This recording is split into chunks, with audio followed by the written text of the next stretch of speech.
Hello, I'm Darby McDevitt, narrative director of Assassin's Creed Valhalla, and this is an introduction to Norse mythology.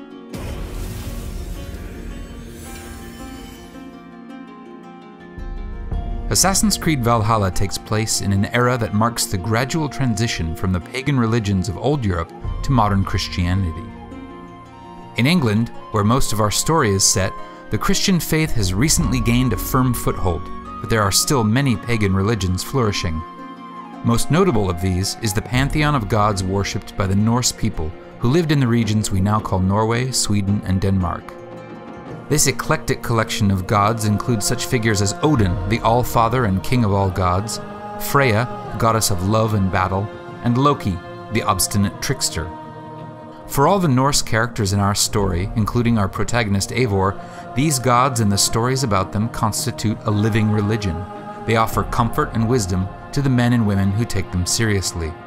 But these were not gods who offered revelation or promised salvation.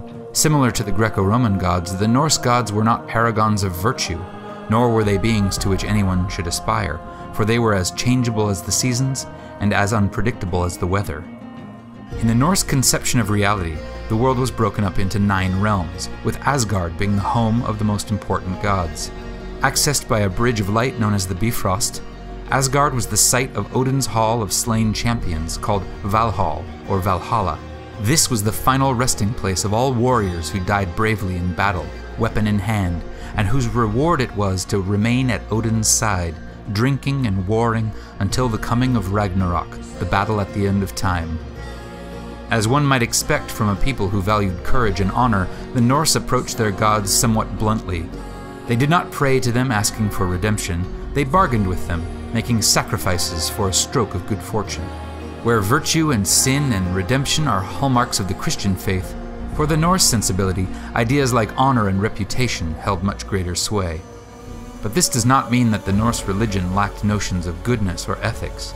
Through sources like the poetic Edda, we can find, amid tales of debauchery, deceit, and cruelty, passages of great beauty and common sense. In a poem called the Havamal, ostensibly written by Odin himself, we find this verse: "The unwise man lies awake all night, pondering everything over and over, and when morning comes, his mind is weary, and his burdens have not yet lifted." Wise words from the All-Father, so do as he says and stop your worrying.